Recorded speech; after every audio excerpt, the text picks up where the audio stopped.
Students, tense के इस series में आप सभी का पुनः स्वागत है। स्टूडेंट्स, टेंस का जो पार्ट 1 वीडियो था उसमें मैंने आपको ये बताया था कि टेंस क्या होता है, टेंस के कितने टाइप्स होते हैं, टेंस के कितने सब टाइप्स होते हैं। ये सारी चीजें मैंने आपको उस वीडियो में बता दिया है।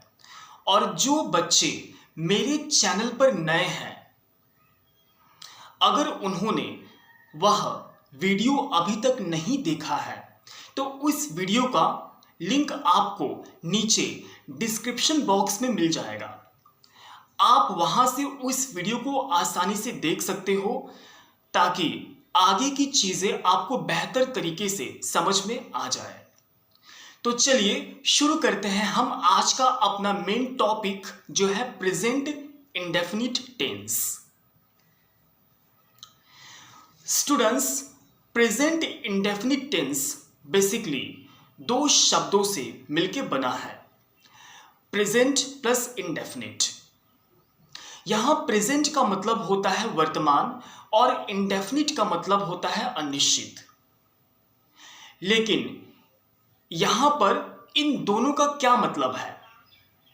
तो इसका मतलब यह हुआ कि कोई भी कार्य जो वर्तमान यानी तुरंत घटित होता है, लेकिन उस घटित हो रहे कार्य का जो समय होता है, जो टाइम होता है, वो अनिश्चित होता है। तो ऐसे एक्शन को हम जो है प्रेजेंट इंडेफिनिट टेंस के कैटेगरी में रखते हैं। या सिंपल शब्दों में हम ये कह सकते हैं कि कोई भी कार्य, कोई भी एक्शन जो वर्तमान में तुरंत घटित होता है लेकिन उसका टाइम अनिश्चित होता है, तो उसे हम जो है प्रेजेंट इंडेफिनिट टेंस के कैटेगरी में रखते हैं। आई होप कि इतना आपको क्लियर हो गया होगा। अब हम इसे एक एग्जाम्पल के थ्रू समझने का प्रयास करते हैं। जैसे रामू छत पर एक चिट्ठी पढ़ता है।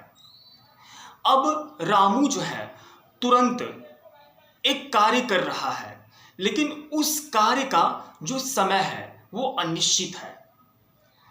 तो उस एक्शन को हम, रामू के द्वारा किए गए उस एक्शन को हम जो है प्रेजेंट इंडेफिनिट टेंस के कैटेगरी में रखेंगे। रीजन आपको पता है, क्योंकि उस एक्शन का टाइम क्या है, फिक्स्ड नहीं है, अनिश्चित है।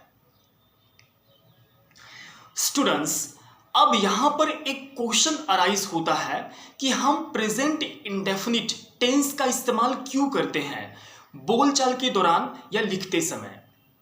तो इसका उत्तर यह है कि प्रेजेंट इंडेफिनिट टेंस का इस्तेमाल हम करते हैं हैबिट और रूटीन को एक्सप्रेस करने के लिए, यूनिवर्सल ट्रुथ को एक्सप्रेस करने के लिए, फिक्स्ड टाइम टेबल या शेड्यूल को एक्सप्रेस करने के लिए, और जनरल फैक्ट्स को एक्सप्रेस करने के लिए हम जो है प्रेजेंट इंडेफिनिट टेंस का इस्तेमाल करते हैं। अब कुछ एग्जाम्पल्स भी हम जो है देख लेते हैं।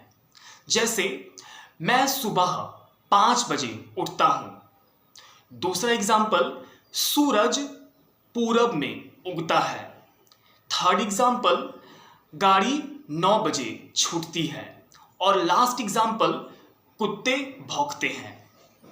स्टूडेंट्स, अब यहां पर एक अपवाद है। अपवाद यह है कि ऐसे बहुत सारे टीचर्स आपको यूट्यूब और ऑफलाइन क्लासेस में मिलेंगे जो ये कहते हैं कि जब किसी हिंदी वाले वाक्य के अंत में ता है, ती है, ते हैं इत्यादि जैसे शब्द आते हैं तो उन्हें हम जो है प्रेजेंट इंडेफिनिट टेंस के रूप में पहचानते हैं या उस कैटेगरी में रखते हैं। और ऐसे टीचरों को मैं बिल्कुल भी गलत साबित करने की कोशिश नहीं करूंगा।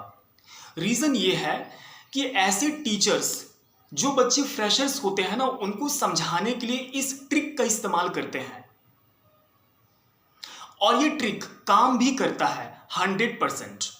क्योंकि आप खुद देख लो कि जब भी आप जो है प्रेजेंट इंडेफिनिट टेंस का कोई भी हिंदी वाला वाक्य लोगे ना, तो उस वाक्य के अंत में ता है, ती है, ते है जैसे शब्द आने ही आने हैं। एक दो सेंटेंस को छोड़कर जो अपवाद हो सकते हैं, और उनकी बात हम जो है सेपरेट वीडियो में कर सकते हैं। आप खुद देख लो, जैसे मैं एक वाक्य बोलता हूं, रामू छत पर एक सेब खाता है। इस सेंटेंस के लास्ट में क्या रहता है, आ रहा है कि नहीं आ रहा है? वे छत पर गाना गाते हैं, इसमें भी ता है आ रहा है, ते है आ रहा है।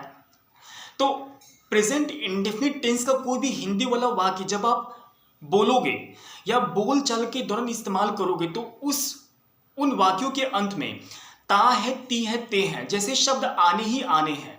अब ऐसे बहुत सारे टीचर्स मिलेंगे जो ये कहेंगे कि जो किताब में लिखा हुआ है या जो टीचर ऐसा बोल के पढ़ाते हैं बच्चों को, वो गलत है, वो पीएचडी होल्डर्स नहीं है ना।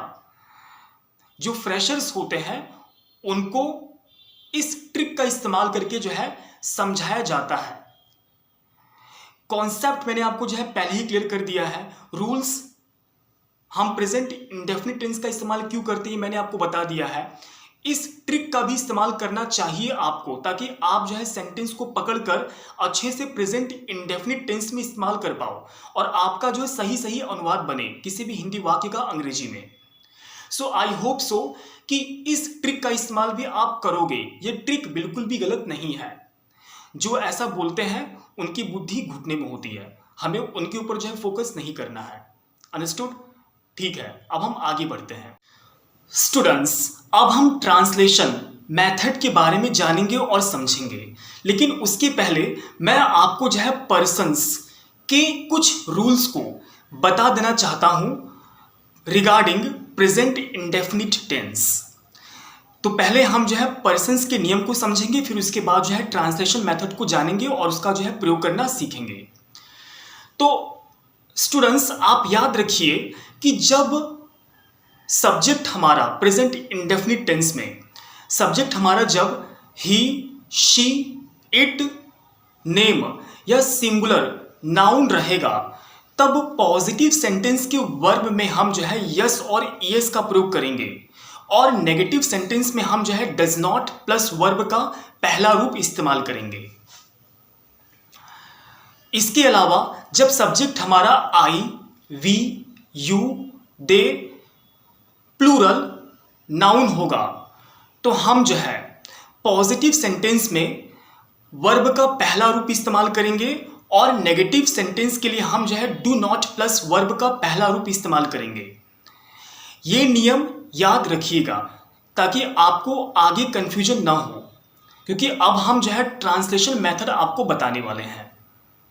स्टूडेंट्स, अभी स्क्रीन पर आपको जो है एक फॉर्मूला दिखाई दे रहा होगा जो इस प्रकार है, subject plus verb plus object plus other things.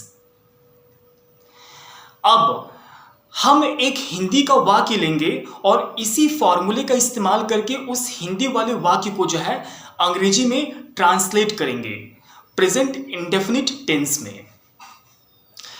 Sentence हमारे इस प्रकार है, रामू छत पर एक आम खाता है। अब फॉर्मूले के अकॉर्डिंग हमें सबसे पहले जो है सब्जेक्ट को जो है पहचानना होता है।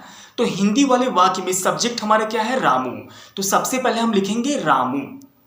अब सब्जेक्ट के बाद हमें जो है वर्ब का इस्तेमाल करना है, तो वर्ब हमारा क्या है, खाना या खाता है, तो ईट हो गया। लेकिन याद रखें कि पर्सन्स के जो रूल थे उसके अकॉर्डिंग जब कोई नाम आता है पॉजिटिव सेंटेंस में तो हम जो है वर्ब में यस और यस का प्रयोग करते हैं। तो रामू ईट नहीं होगा, रामू ईट्स होगा। अब वर्ब के बाद हमें ऑब्जेक्ट और अदर थिंग्स इस्तेमाल करने हैं, तो Ramu Yeats a mango on the roof. तो इस तरह से आप जो है फॉर्मूले का इस्तेमाल करके हिंदी वाले वाक्य को अंग्रेजी में ट्रांसलेट कर सकते हो प्रेजेंट इंडेफिनिट टेंस के लिए। अब इसी पॉजिटिव सेंटेंस को हम जो है नेगेटिव और सिंगल और डबल इंट्रोगेटिव सेंटेंस में कन्वर्ट करके देख लेते हैं ऑन द स्पॉट यहीं पर।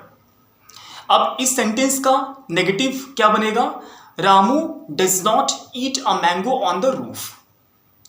सिंगल इंट्रोगेटिव क्या बनेगा, does Ramu eat a mango on the roof.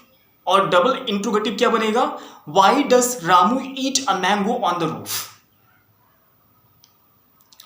Students, negative, single और डबल इंट्रोगेटिव सेंटेंसेस के लिए आपको जो फॉर्मूला है वो स्क्रीन पर दिखाई दे रहा होगा।